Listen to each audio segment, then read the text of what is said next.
If you think of the studies that we've done on the biological age, where we took groups of people, draw blood, and put devices on their arms, do some gene sequencing, etc. We then start connecting the dots between daily actions and damage on the DNA. We're looking at the aging pathways on the DNA. So much so that you can now talk into a language of a average human, because the average human understands their daily actions. But as soon as you go into the medical, terminology, they're lost. Yeah. So if you can just say, listen, I have now a model which now not look at how a pharmacological action impact on the methylation, but how a lifestyle perturbation, change in lifestyle within the context of your environment and your own limitations can impact your aging. It's a total new domain. Hello, everyone, and welcome to the Business of Learning podcast. My name is Ron Camargo, and my guest here today is Laurie Olivier, who is the co-founder and CEO of LifeQ. Laurie, thank you so much for being here today. I'm super excited to have this conversation. Joe, it's my biggest pleasure, and what a privilege to talk to you. Amazing. Why don't we start off with you just telling everyone how exciting are the things you guys have going on at LifeQ, who you guys are, who you hope. I think it's such an interesting concept, and I'm so happy we got connected and to be able to have you here and share everything for the listeners. So why don't we start off there, and then we'll dive into some questions. Fantastic. So maybe just for starters, always have to start, what do you try to solve, and I think one of the things which stood out in the last years, I think on the news everywhere, is that the healthcare system is not coping, and the whole healthcare burden is changing so much, and it's all towards going to an increase in chronic disease. And I think the big problem with chronic disease, as you know, is that you can't have just a pill at the end of the road to actually get things back on track. It's something which happens over years, and the current system, which have been very good for acute disease and communicable diseases, is not really handling the sort of gradual change in human bodies. And for that, one basically need technology to solve it. And if you really look at the last 20, 30 years, you could see this as such a rapid escalation in chronic disease because of food, stress, sedentary behavior, a lot of factors which just basically the fact that things just get easier made actually it worse. And Joe, I think therefore you have to have a solution that draws people to make them the CEO of their own health, to become a bigger participant in the health. It's almost that you have to democratize health, and also take the triage a level lower, where it's not only doctors that can help, that you can have family members help. How many times, Joe, if you go to a doctor now, you can find that the patient will come to the doctor and say, hey, doctor, I think I have this problem. I've read on Chat GPT this, and blah blah blah blah, and it's amazing. I mean, the balance is changing, the information is changing, and also the fact that there's where the world moved towards a situation where you have to find personalized precision medicine answers. It's here. I mean, the time that you're just going to have one Tylenol tablet, the same size, the same milligrams for everyone for the same problem, that time is rapidly running out. The healthcare burden is just too high.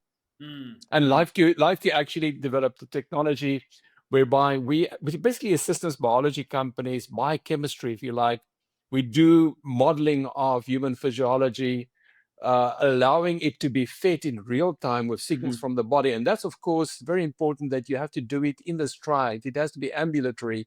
So we had to sort of leverage a very blunt instrument, wearables, but we have to sort of like almost supercharge it with our systems biology models, so that we can, look and see whether you develop atherosclerosis or anything like that. Of course, it's just a probabilistic model. It's not a diagnostic model. So it's a little bit like you feeling like you have a symptom for an acute disease. Think of the wearable as your brain for a slowly developing disease, and to actually pick it up and at some stage just tell you, hey, it's not going fine. You better have to look. And I can actually talk about examples of people which have really turned around from death because of seeing what they can see in advance, really. Mhm, mhm, And mhm. I think so. I think the key thing there is that you have to get sort of like a radar, a guardian angel, a feedback system that you can combine sort of like lifestyle Mm, perturbations or lifestyle actions with pharmacological if necessary, yes. and it can see in real time whether it works, and in real time how you can adjust it, of course always with the help of your medical provider if necessary. But in many cases with chronic diseases in the early stages, it's only you, and you can make a huge difference on it. Yeah. And life can provide that tool. Basically, we are a cloud. All our systems, our technology sits in the cloud, and then of course there's a lot of technology to get out of a consumer wearable what you don't see in a typical fitness device. Yes. And I think that's the secret of LifeQ. Yeah, and that's so awesome. Thank you for sharing that. And it's one of the cool things that we actually spoke about in our first conversation, but nobody was there, so I'll say that again, which is this: like I'm always, I'm a huge proponent of health. One of the big things that I always try to strive for myself, for my family members, my loved one, is taking care of their health, and where having wearables is one step towards that direction. Like having that knowledge. What you guys do is so cool because it takes a step further. It's not just having the information; it's having more detailed information to really understand what are the risks that are probably happening based on your certain conditions, based on your metabolic rate, based on everything that's happening on a day to day. So it's really awesome because then that creates the awareness for people to then take action. Because just information with no action is just information, right? But then having that awareness that you guys bring on with through the leverage data that you guys have in the software and so many other things that I'm sure we'll get into, it allows that extra step of accuracy on what they can do and what they can change about their lives. Is that all about right? Yes, and I think another layer on top of that is, humans are strange people. I know of people which are diabetic, which are about to lose a limb or a toe or whatever, and they still continue on their behavior. So the Mm, big question is, if you have that information, to what extent can you sort of like dress it up that it's not a sort of like a gun against somebody's head, or some sort of like a threat, but something mhm, which you can actually engage with. And that's where so all our models are causal models, so it's real science, but then we apply sort of like AI on top of that to personalize it, but also to fit it into the environment of a human. Because humans have different genes, they have different environmental situations, mhm, they have different socioeconomical situations, they have different work situations. And there's a lot of influencers in the longevity wellness space which will come and say, listen, you have to sleep well, and to sleep well, you have to sleep at the same time, avoid blue light, and don't drink alcohol before you go to bed, and all the right things. And then the human, same with exercise, etc. Then the human come and say, yeah, but for me, that's not. It doesn't work for me because mm, I'm a night worker, or I'm somebody which work on different shifts, mhm, so I can't go to bed at the same time. So what you say is in theory true, but in practice is not working. So hmm, that's where you need basically something which then can look into what worked in your environment and optimize that. And I think for that, you need continuous data, which then the large language models can actually have access to. Then it needs to know what your goals, what your circumstances is, and then it comes with you are basically in discussion with yourself to come to an answer. And you have to make it able. You should not have this apps which really go and you have to go and look at all the different numbers because it's yeah, too much. What you basically want is something which is practical, which talk to you, which can be a little bit of a fun partner. And then you have to sort of almost have, these competitions and things. You have to really gamify it a little bit mhm, because otherwise humans are not going to stick with it. mm, So the trick is to identify, of course, let's say if you are on a path towards dementia, so you want to look at early cognitive impairment before it becomes Alzheimer's, before it's become dementia, you want to mhm, pick it up early. And you can pick it up through gait changes and a lot of other things combined with certain physiological changes. And then you want to sort of tell the person, hey, maybe you are a little bit more prone to this. And we have certain answers. So the things that you can do to actually sort of delay or prevent it. And then you want to give them that sort of like reward in real time, because you have to give them in almost on a daily basis, on a second by second basis, hey, what you do is worth it, because sometimes it's a little bit of an investment. And we are all humans. We want to see, if I put something in, I get something out. Yes, And yes, yeah. so the presentation, the Mm, way how you bring it into your reality is critical for compliance. It's critical for making a difference. Otherwise, it's just theory. And I think yeah. so. But the hard work is, of course, first to see the physiological changes, to be able to see it in real time. And it's amazing how our technology have just evolved in the last years to Mhm, empower us just to take a blunt instrument like a wearable, and to actually see lots of different signals. It's a little bit like, if people think about a consumer wearable, is, let's say you mine for gold. Let's say heart rate and blood oxygen, and okay. so some of these things are the thing that it's the easiest to get out of the body. Usually, if you mine for gold, you can get other sort of minerals at the same time in the same ore body, like maybe platinum or nickel or whatever. So we have to go and look at the equivalent of the platinum, nickel, and other things to feed all these other different physiological Mm, models, because we look at it holistically, not only at the cardiovascular system. We look at the respiratory system, the endocrine system, the yeah. muscular. You have to look at all the systems together. And Mhm, for that, you need a lot of signals from a very simple device.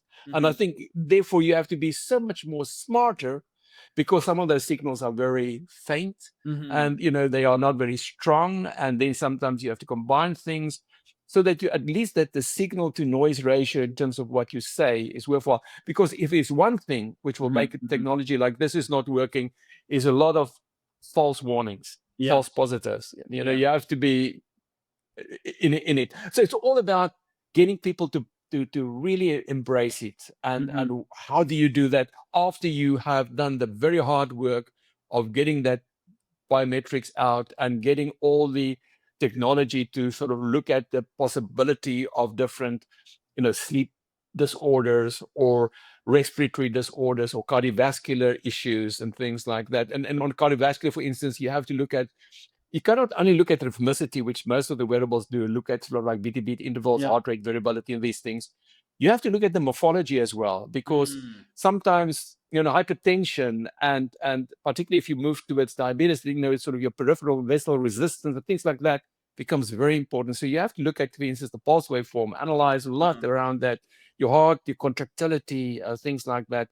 That information, by the way, Joe, you can get it from this baby with the right models. Yeah, no, this is so awesome. Thank you for sharing that as well, and I think it's so interesting, and thank you for adding that second layer as well, because it's so amusing how humans have this pattern of behavior that, even though they are seeing the detriments of their own actions, sometimes it's not enough to actually get them to change their behavior, which is so interesting. But like, okay, awesome.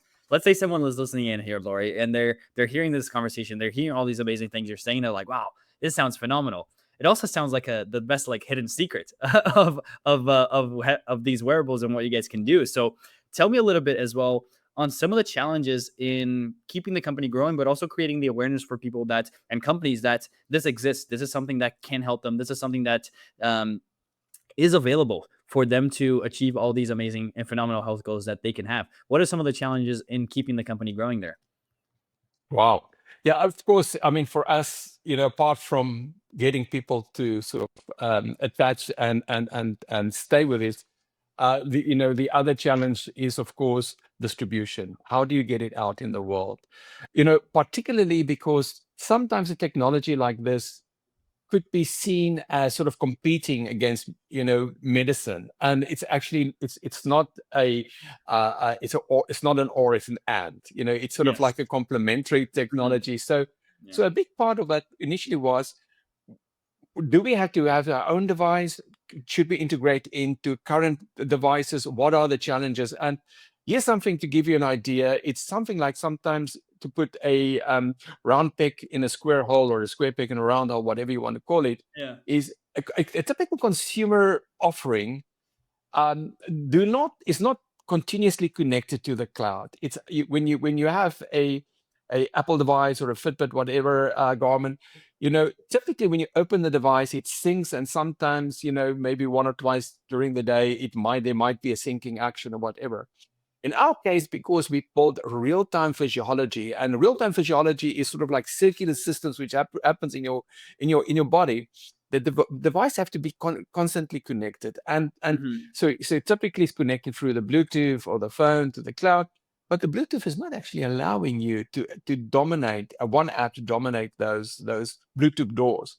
Okay. So we had to develop a lot of smart technology which basically sort of keep the cloud and the device in sync, sometimes even when they are not, when the doors are closed, so Yeah. that when the doors are open again, that the data can flow, Mm. etc. So those technology challenges are actually immense, which you actually have to embrace, to do that.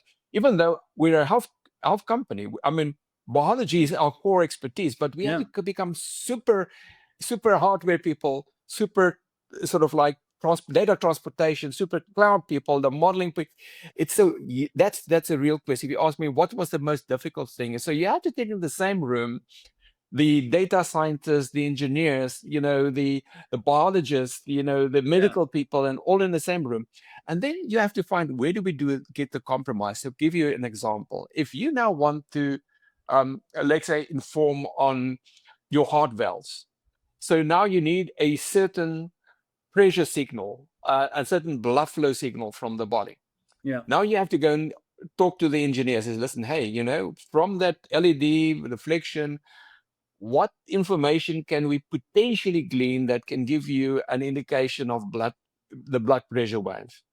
Then they will tell you that you can get this and that, but this is not that good, and this, and then there's a certain signal processing. Then you say, well, if I give you, the engineer will say, if I give you these 2, 3 signals, but at this sort of like 50, 60% quality, and you combine them, is that not something that can work for your model? And then the medical guy will scratch his head, and and everyone will say that, yeah, it's I think I can do something. Maybe I have to change my model. I have to look at it differently.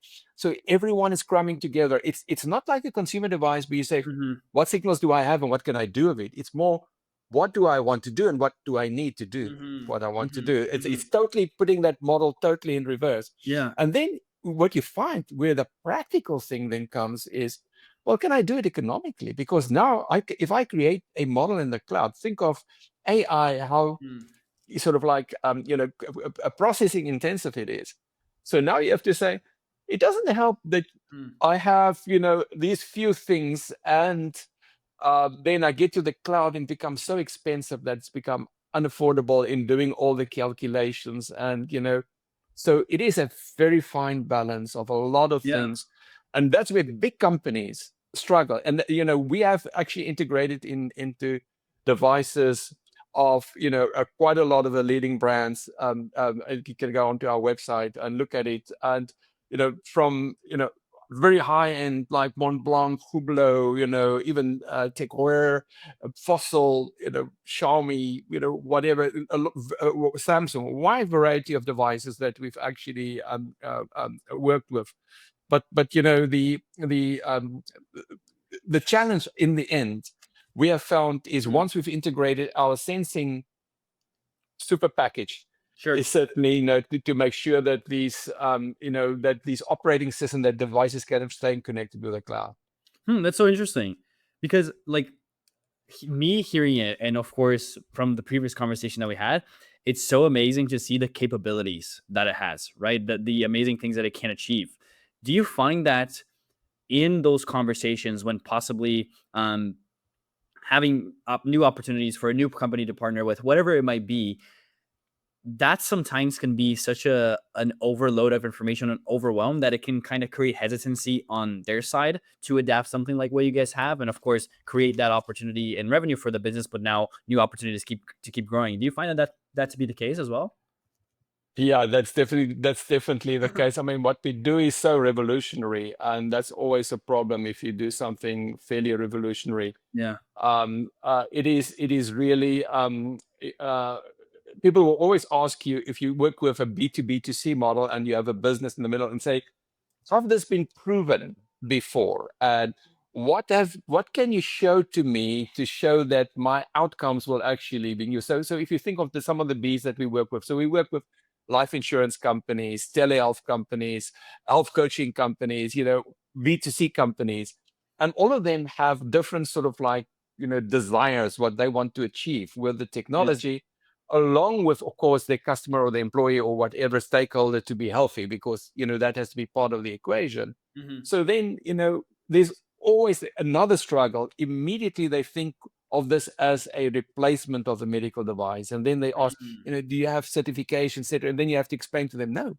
this is, even though we're going to go for that, what is important here, this is like you having a symptom of an acute disease. When you go to the doctor and say, doctor, my chest is sort of like not well, you have not diagnosed yourself. You just provided the symptom. You're providing a probability, a clue to the doctor. And Yes. then the doctor will go and say, listen, based on what you told them, I'm going to do this diagnostic. I'm going to do maybe it can be tuberculosis, can be COVID, can be, Mhm. pneumonia. I could do the X-ray, etc. Same with our stuff. When you produce this, it's actually a probability. Now Mm. you have to ask yourself, what are all the applications? So some of the applications is, of course, in the aging environment. Mhm. But what we've done is a very interesting thing, is we have done very advanced studies on looking at biological age. Now, immediately there's some people which, they were already being sort of like a little bit worried, because there's a camp biological ages Sure. on the science world, and a camp against. Yes. And the camp against has some good reasons, but the camp, let me just give you a little bit on the biological ages. So basically what it does, it's a little bit like a car, and you have a certain model, but the one could have a lot of rust and could stay outside and could be in the, in the sea and the winds and whatever, and the other one in the garage Yeah. and well preserved. The one will actually drive much longer than the other one, even though it's the same year model. And the Yes. same thing with humans. Now we have the equivalent of corrosion in our DNA, so it's called methylation. So basically what happened is, based on how you have used this model, how you've abused this model, there's Yeah. certain sort of like, things which are being affected, and that unfortunately or fortunately determine, Mhm. your longevity, your lifespan and your health span.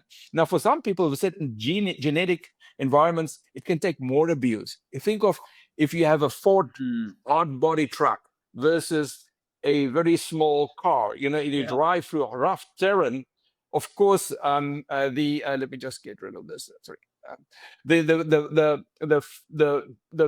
the Ford will actually last longer because it has a stronger body. It's Now, the made for same it. Yeah. thing with humans. It's the same thing with humans. So in your DNA, some people have a little bit of a stronger. Some people have some sort of mutations and things like that. So there is that thing. But in general, all cars corrode over time. In general, all DNA basically have some methylation over time. Mhm. So now Mhm. there are those methylation clocks, which have been done with very smart Mhm. algorithms, and where they actually then say, listen, you're older or younger. But then that's where the criticism come in. If you look at people doing that, that signal goes up and down. And Yeah. later on, people say, but, I cannot really rely on it. And what's quite interesting is I've done actually some of those tests just to test it. And if you provide the wrong chronological age to the company which do it, they actually gave you the wrong biological age, because a big part of their sort of calculus is basically to have your chronological age. What we have done is we work totally just purely on the physiology, for instance, in our cardiovascular space, not on all-cause mortality studies, hazard ratios, and things like that, Yeah. which we do on certain other systems in the body. But on cardiovascular, for instance, we look at directly to your heart contractility, for instance, or your Yeah. vessel elasticity, etc., through what we do, and then we come directly to an age and say, listen, we know a person with this age have this specific elasticity of the heart. And therefore, it doesn't matter how old you are and your chronological age, I can tell you that is the age of your heart based on these norms. Mhm. So we get, and it's amazing. I've just had a colleague joining me in China, just coming back last night from China, Okay. and that person, in the 2 weeks, we look at a lot of his sort of like pulse waveform related, or let's say heart morphological related features, and we could see in 2 weeks just the strain, how it actually have depleted. So Mm. you can see the signal very soon. We just had this morning a comment from our partners in China where they still on a beta program rolling out there, very it's still small numbers of people. But again, another person, our technology say, listen, something is not right cardiovascular. Yeah. Last night he went to the hospital, they checked him out, and they're so glad. He had huge hypertension. The doctor said, listen, you had been seriously on the road to myocardial infarction, a heart attack. Wow. uh, Good that you came in. Let us get you on the right, right treatment, etc., and so forth. Mhm. Now, of course, it would have been best if that person had this technology 10 years ago and could actually have done some changes in lifestyle to Yes. avoid being where that Yeah. person is right now. Yeah. But I mean, we have examples, more than these examples, in a very small amount of people, which we've rolled out so far. And, hopefully by the end of the year, it will be, hundreds of thousands, if not, moving soon after into the Yeah, millions. that's amazing, and I thank you for sharing those stories because I've had a couple other guests as well in which they share the real life scenarios, like real life things that actually happened with real people and the real help that they're actually getting from the things that they're providing, and it's so awesome to hear as well. So thank you for sharing that as well too. And I would love to ask you, Laurie. A question that I ask almost everyone on the podcast, for everyone that's listening in here too, Laurie has a very extensive background in other businesses as well, not just LifeQ, and many, much more in his entrepreneurship career, which is how I would actually like to end up our conversation. But before we dive into that, I would love to have one final question here for LifeQ itself. Just looking at the business and the growth of the company, I always like to ask this, which is, let's say you had a magic wand and you could just wave this amazing, phenomenal wand to solve one challenge, one problem, one obstacle in the business that would allow you to hit all your growth targets, all your revenue targets, of course, consequentially, the impact goals, but really looking at the growth of the company here. I think so often as entrepreneurs, we can get caught up in a million different priorities and we're trying to solve everything at once. But for this one, you just get one thing that you solve that will allow you to grow the company to whatever targets that you have. What's the one thing you want to solve? Well, you gave me a magical wand. Huh? Remember, a magical wand is not necessarily something that one can do, Yes. but which one would like to do. So Exactly, and I I always think, like and sorry to interrupt you here again, but I yeah, always like to keep this as in like a very realistic magic wand because I've had a couple people answer, and funnily enough, they're like, "Just give me $1 billion in funding." I'm like, "Oh man, that would be easy solve." But what I mean is yeah, like something that's always knocking on your door, like a challenge that you face, something that you deal with on a day to day, all those yeah. things that are in your control, but you wish could just be solved right away. That's kind of the framing that I would love. Yeah, I think the thing which is very important is to be able to communicate Mhm, what we can do because it's mhm, at the border of disbelief.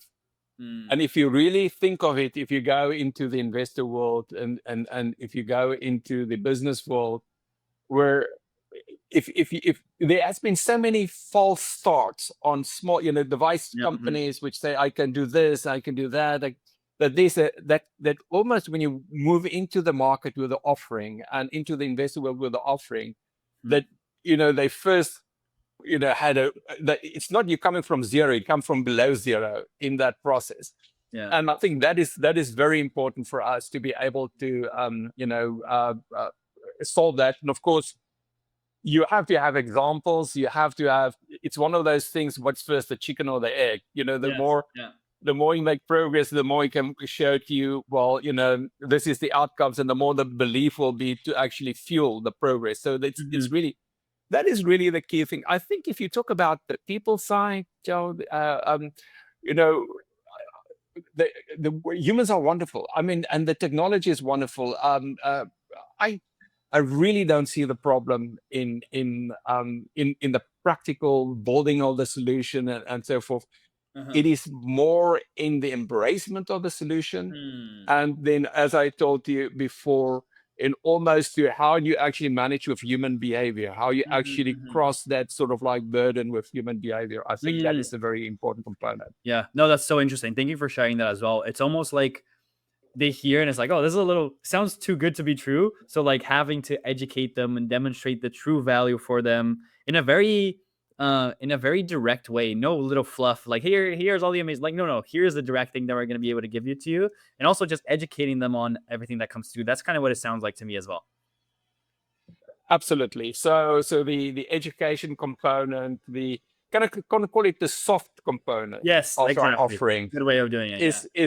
that's really the one Awesome. which one have to, and it's doable, but Yes, for sure. it's a high hill to actually it's a high hill to actually walk through. And of course you have to have a lot of tenacity, Sure. and how many times you face that people look at you as if you come from Mars and so forth. But and then the other thing maybe which is I think important is it's a technology that it's an offering which will never get to its end, because if you talk Mm, about chronic disease, there's always something new, something newly discovered, the things. And here's a very interesting thing, because for the first time you would now have biometrics. I mean, we have hundreds of biometrics which you now have 25 times per second continuously every day of a person. mm, You can think of how it opened up the whole sort of like understanding of things which up to now it's not possible to fully get to the point with mhm, episodic or mhm, periodic mhm. sort of like looks into the body. And Yeah. I mean, there's wonderful things being done, but I think having this, putting the dots in between, all these sort of like studies and interventions of things like, and then to connect the dots with human behavior. This is a very interesting thing. If you think of the studies that we've done on the biological age, where we took groups of people, draw blood, and put devices on their arms, do some gene Mm, sequencing, mhm, etc. mhm. We did start connecting the dots between daily actions and damage on the DNA. We're looking at the aging Yeah. pathways on the DNA. So much so that you can now talk into a language of a average human, because the average human understands their daily actions. But as soon as you go into the medical, terminology, they lost. Yeah. So if you can just say, listen, I have now a model which now not look at how a pharmacological action impact on the methylation, but how a lifestyle perturbation, a change in lifestyle within the context of your environment and your own limitations can impact your aging. It's a total new domain. It's not something, and I understand that people, have some skepticism. I can understand that people actually wonder how to solve things, Yeah. because, but I think it's amazing how you can now break these things up, Mhm. open, and a lot of Yeah. technologies which to the fore at the same time, to make this possible. Amazing. Thank you so much for sharing that. Laurie, I have two final questions for you here. One is actually one I'm interested to hear, which we kind of alluded to before we started the recording, which is there's so many experiences that you've had in your entrepreneurship journey, so many lessons that you've gathered from your own experiences, from mentors, from books. I'd love to hear if there's any specific book or any specific advice from those books, or things that maybe you wish you knew before, or anything that really jumps out that you hold tightly together to you in something that was extremely valuable in your entrepreneurial journey. Yeah, so I just give you context. I served on the boards probably of more than 50 startups, and some medical devices, all different types of technologies and things like that, and all different continents of the world. Since I started getting involved in VC in '86, just to give you an idea. So it's a long time ago. And there's of course a lot of lessons that you learn through those. Mhm. Sometimes people ask me, what is the biggest secret of success for a startup? Is it the marketing side? Is it the people side? Is it the technology side? And what I said, my based on my experience, the word timing is actually one of the most important ones. You Mm, can have all the other things right, but if you have the timing when you bring that offering into the market not right, because there is a certain, there's a certain readiness of the environment to actually, absorb something and mm, embrace something. And I've seen so many good companies which were peaking too soon. It's a little bit like sports teams. You talk about sometimes people going up for the grand finale, and they say, listen, you have to peak in your final at the final match. And the yeah. same thing with startups. It is Mm, with the timing. So, but that's one thing aside. For LifeQ in particular, because we have this very complicated B2B2C model, and also we try to sort of see how do we work with big consumer electronics companies in terms of the devices, and how do we work with life insurance companies to reach out to policyholders. The problem is, if you don't have a lot of things under your own control as a startup, it's hell of a hard. And that's where the Peter Thiel's book 0 to 1 actually is a very interesting book. And this I think Horowitz of Andreessen Horowitz also wrote about that. I think where it's if I have to think of it again, sometimes I would rather like to do something first in a smaller circle with me controlling everything, and only then step up to embrace it outside. Now, I'll give you an example in LifeQ. We did actually do an earlier device ourselves in sort of like 2016. And then we decided, no, it's good. Let's rather see whether we cannot work with brands and get into that. And then you find that you are always sort of like not the main focus of that. Their main focus is where they are, and you sort of like on the side, and you just don't get the speed. And speed is killing startups. If you don't move fast enough, it's a killer. So you don't have that under control there, and then you now have to work with get to the arms of the policyholder with the life insurance company. Now they want to say, right, now let's see, the actuaries will see, now let's look at the models and things like that, and then you have to persuade them. Rather, you should actually first have your own device a little bit and get your own audience and sort of just get it going. And then you said, right, now I can increase the wave on this side, increase the wave for that side. It's hard if you don't control it, particularly if you have to make a very complicated system working, where it's as complicated in terms of what you do on the device. It's as complicated in terms of how the device connects via the Bluetooth to the cloud. It's very complicated, the models in the cloud. And then as complicated as we mentioned, how you actually engage with the user in the end of the day, and how you get to the user and make it happen. I can tell you, if you don't have your arms around it all to iterate to a first level of MVP, it's a killer. And I can just tell all entrepreneurs, when you start up, don't just buy into this. Well, I'm going to do this, and I'm going to get this big company to endorse it, and I'm going to be on the highway to heaven. Keep it under your own control first, until you have proven your total end-to-end model. And and that's where those books are actually very interesting to read with other people which have the same experiences. So it's not unique. Life can just have a very complicated solution, which we have to deliver very simple. But the complication is that you are working with giants. If you look at our in our early days, when we just enabled the devices, it's Fortune 10, Fortune 100 companies that we work with, and we are the sort of like tiny mosquito on an elephant. So. That's so funny. No, that's awesome. Amazing insight there. So thank you so much for sharing it. Timing. The first thing that came to me when you said timing was, you said the words like having the right thing, the right offer, everything in place, but the wrong timing. And the first thing that came to me was just a very simple example of actually a sports stadium.